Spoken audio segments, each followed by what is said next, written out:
I think a lot of people are in that position. They've got great careers, and you're sitting in your living room going, what's next? And you start having that self-pity. So tell us what happened to you. Yeah, so the self-pity party, the self-pity party of one, I try not to do those too often. I'm lucky right now to have a great career with DHL Resilience 360, and I think most people think of DHL as a shipping, logistics, and transportation provider, which it absolutely is. But we have a small software division inside of there that works on supply chain risk management, which is a really exciting place to be. And I'm the head of marketing for that software division. So very lucky right now to be in a great position. Before this, I was like I think most people, as you get into your career, 20 years or so into your career, there are going to be times where you take a chance and you move to another job or another position, and maybe you realize you went for the wrong reasons. And I was kind of in that space at a point a couple of, say, a year and a half ago.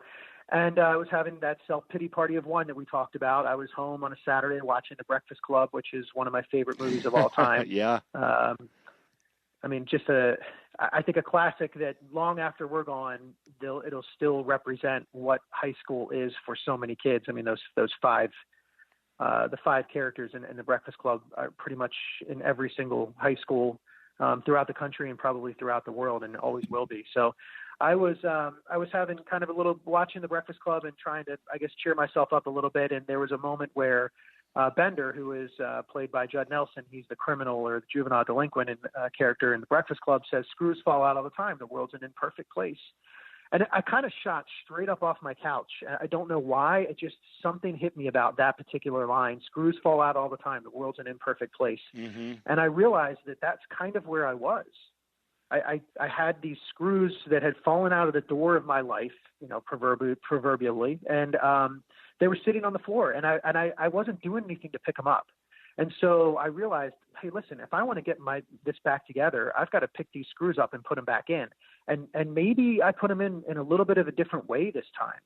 I mean, maybe the door doesn't open and shut exactly as it did before. Maybe it opens and shuts a little bit differently, and this is a new opportunity for me. And as I thought about it a little bit more, I realized that the business world is an imperfect place, and that screws fall out in the business world all the time. I mean, this as an entrepreneur, and I'm sure a lot of your listeners do as well. I mean, you're constantly trying to figure out how to put screws back in. Yeah. And so I decided to write an article on LinkedIn, what the Breakfast Club taught us about today's workplace. And I got a really great response just from people all over the world. And I thought, wow, this is really cool. Maybe this is resonating. And I know the 80s really well. I grew up in the 80s. I'm an 80s kid. I was 10 years old in 1980. So all of my formative years were in the 80s. Mm-hmm. And I decided to write one on what Ferris Bueller taught us about work-life balance. And I just kind of went from there. Well, I think it's genius. So, yeah. I just think it's genius that you leveraged that generation, that era, in those movies, because not only is what you're saying makes sense and there's a good connection there, but there's such a huge cult following, for those movies of people of our generation that, who's not going to want to hear what you got to say? Yeah. And I mean, that's the great thing about the 80s. And I think, again, we talked about this a little bit, but why is it that the 80s movies resonate so much even today? And I think about movies like Ferris Bueller, The Breakfast Club, E.T., The Goonies, Beverly Hills Cop, Planes, Trains, and Automobiles. And these are all movies that I found business lessons in, that I have in my book as well. And I think part of it is because back in the 80s, there wasn't the opportunity to insert CGI special effects into your movie. If the movie today, if you're producing or directing a movie and the acting isn't going as well as you would hope, the dialogue, the story isn't going where you wanted it to go, you can kind of just say, okay, well, we've got the budget. Let's throw some really great CGI special effects in, and then we'll have a movie. And we'll have a movie that everybody says, and you've probably heard this from your friends before, man, you got to go see that movie in the theater. Yeah. And whenever I hear somebody say in the theater, then I think, okay, well, maybe it doesn't have the greatest story, but it's one of those movies that you have to see that just kind of surrounds you. Mm-hmm. And that's cool. The 80s, they didn't have that option. They had to have great characters, great storylines, a great plot, great dialogue. Otherwise, there really wasn't anywhere to go. And so I think that's why these movies still resonate today, because there was not an option to kind of throw special effects in and say, now we have a movie. And I think that was the last decade where they were able to really do that. After Jurassic Park came out, it was really easy to kind of put these special effects in. And so those characters still resonate today, and their struggles still resonate today, and the dialogue still resonates today. And I think that's why, part of it anyway. Yeah. You brought up the point about screws falling out, and really, as you mentioned, it's how you put them back in. It's analyzing what was wrong and knowing that you don't have to put them back in the same way, that sometimes a different way is a better option. Yeah, and so this is one of those times where you and I talked about the whole idea of saying yes to me. And so this was another great opportunity to say yes to me. And one of the things that I've learned throughout this process of self-publishing a book and getting it out there, and then trying to, working to create a personal brand, is that you do something for you each day. So each day, do something for you. It could be as simple as a 15-minute nap. It could be, taking a walk with your dog. It could be, going to the gym like I like to do and you like to do, go have a workout. Whatever it is, do something for yourself each day, because I realized at that moment that I wasn't going to allow anybody else to steal a day from me for the rest of my life. And I think sometimes we have bad days, and those bad days are attributable to somebody else or something else in our life that we couldn't control. And so I decided from that moment on that when those screws fall out, I'm going to put them back in the way I want to put them back in. I'm going to say yes to me. And that's what I did. And so I decided to take this content that I had that people seem to like and make a book out of it, and self-publish a book on Amazon, what 80s pop culture teaches us about today's workplace. And I took 10 movies from that great generation or great decade of the 80s and dissected the business lessons from them. Yeah. So I could have done a lot of different things, but I said yes to me. And I think that's a really important thing to do. Yeah. No, I couldn't agree with you more, because by saying yes to yourself allows you to process what it is that not only your goals are, but where you're going, and then be able to speak that out to others and say yes to them, and maybe help them along the way too. It's a very powerful tool. So good for you doing that. I had some great conversations with somebody last night about saying yes to themselves and where they've been in their life. And I was thinking, gosh, this person should also write a book. Can you talk us through that process a little bit? Because, I think for a lot of people that sounds overwhelming, but with some of the tools that are out there, like Amazon Publisher and other things, writing a book isn't as challenging as it might have been 20 years ago, but the rewards and the information that you could put out could just be invaluable for others. So maybe walk us through that a little bit. Yeah, sure. So the great thing about today, 20 years ago, if you wanted to write a book, sure, you could go do a shot. You could write your manuscript. You could have a great American novel, but you really needed a large publishing company to also believe in that as well. And in order to do that, you needed probably to have somebody that you knew who could get your manuscript to the right person inside of a publishing company. Well, that's not the case anymore. The tools are out there for everybody to publish a book, self-publish a book. And I get excited about it because I'm not a huge reality TV fan, but I do love America's Got Talent. And the reason that I love America's Got Talent is because we get to see people with these amazing talents that we would have never heard from before had it not been for that show. And I think the same goes for self-publishing. People are being discovered every single day through amazing content that no one would have ever heard or ever known existed if not for self-publishing. So it seems like a big thing, and it's not. When you first look at it and you say, man, there's a lot that has to be done here. There is, but it's spelled out for you, and the publishing tools are there. So I started with just getting all my content down on paper or on the laptop, I should say, but down on paper. First thing you have to do is actually write it. There's a lot of people that talk about writing a book. There's very few people that actually do it. So my first tip would be take 30 minutes each day. If you really want to write a book, take 30 to 45 minutes each day and write. Just put that into your calendar and say from 9 to 9:30 every night, from 10 to 10:30 every night, I'm going to write. And sometimes at 30 minutes, you're going to get a paragraph done. Other times you're going to get 3 pages done. It's just, it's going to be whatever happens for you that day, but put it into your calendar, schedule it in. And once you've done that, when you go to Amazon, they have pretty good, at least there's a couple of other self-publishing tools as well. Amazon happens to be the one that I use.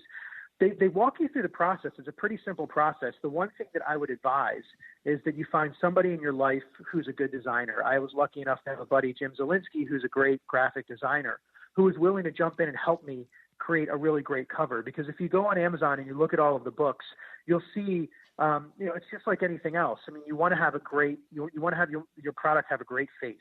You want to have a great design. It makes you stand out. And so there are people along the way who are going to help you as well. You say yes to me, but then you need other people to say yes as well. Like, I believe in your vision. I believe in what you're doing. And there's a lot of people that are going to say no, and that's okay. But there are going to be people who say yes. And when they do, make sure that you take advantage of the talents that they have. And friendships, this is where friendships come in. This is where relationships come in. When you say you want to try something new and do something different, those relationships and friendships that you build, you're going to find out who's in it with you, who believes in you. And I was lucky enough to have a few people that believed in me. And we got this book published and self-published on Amazon. And we went from there. And I didn't want to stop there, by the way. So I really went out and tried to find a publisher because I knew that that was better distribution for me. And I've actually found we're kind of reworking the book now. Yeah. But I would tell you that I can do it. I mean, I know this is cliche, but if I can do it, anybody can do it. Believe me when I tell you, it's right there for you. The hardest part is actually sitting down and writing. Yeah. But you know what? It's one of the things we talk about on the show is you have to do the work. And if this is a dream or a goal of yours, then get out there and just do the work. And like you said, sit down for 20 minutes every night if you really want to write a book and write a piece of that. Even if you only wrote one sentence, you're that much closer to getting it done than you would be if you didn't. And what I find is when I start doing the work, even if it starts out slow, like I said, maybe it's a sentence at a time, eventually you start to get on a roll and you get into a routine and then your mind starts flowing. The next thing you know, you're writing paragraphs and pages and then chapters at a time because your brain is flowing and you're working in that direction. But you have to get out there and do the work. I think another key thing you said too is finding people that will say yes to you and support you through your project. And it really kind of thins out the herd on people that are supportive of what you and your goals are. And hopefully you're the same to them. But if you're not surrounded with people that are saying yes to you, then you're surrounding yourself with the wrong people. That's right. Yeah, and you learn that pretty quickly too. I mean, you learn you learn about the people that believe in you, and you learn about the people that even if they felt what you're trying to do, may not work in the long run, they're going to support you because they're your friends, they're relationships that you've built in business, and they're people that care. And so. Without that, it's very difficult. And I was lucky enough to have those people around me to help push me and keep pushing me. And so between, me with, I think you and I talked about this yesterday too. Every time somebody says no to you, that's just like, it's more kindling for the fire. And, you can look at it two ways. Sometimes people take the no and they say, okay, well, people don't believe that I can do this. Or you take those no's and you just throw more kindling on your fire because you believe that this is going to work for you and it's going to work and people are going to respond to it. And so you keep pushing and pushing and pushing, and there are always going to be people who say no, and that's okay. That's why you just have to keep saying yes to me. And along the way, you have to figure out what those yeses are. I said yes to self-publishing a book, but then I said, okay, what else can I do? Well, I want to turn this into an opportunity to speak at conferences and events. I want to have a publisher where I can get bigger distribution than beyond just Amazon. I want to write a second book on the same topic. So there's a lot of things that I said yes to me on, and then I put them down on my chalkboard in my kitchen, and I just cross them off as I do them. And so it's not, if you want to stop with the one yes to me and say, this is what I wanted to do, that's awesome. But if you want to keep going, once you've kind of said yes to yourself, you can keep doing it and doing it and doing it. And that's the part of this that has me really excited is that I've started to, believe a lot more in my ability to do anything. Yeah, well, speaking of your ability to do anything and saying yes to you, I have on my notes from our last show, stand-up comedy. We didn't talk about that yet today. Yeah. So I'm glad you brought that up because I think a lot of times in business, if you're a manager, if you're a leader, if you aspire to be a manager or a leader, you're going to have to get up in front of people. Sometimes it's 3 people, sometimes it's 300. When you're advancing in your career and you want to get promoted, the ability to stand up in front of people and present is huge. And so if you can do that, you're going to separate yourself from a lot of people who aren't necessarily the best communicators. It does make a difference. And I would advise anybody, if you're afraid to get up in front of people, if you're not sure, if you don't know if you can do it, if you've got big meetings coming up and you're nervous about, am I going to sound good? Am I going to communicate well? Go to your local comedy club on an open mic night and get up there. Put 5 minutes of material together, get up there and try to make strangers laugh. I can assure you that if you do that, nothing you do in your career will ever be as terrifying when it comes to talking to people.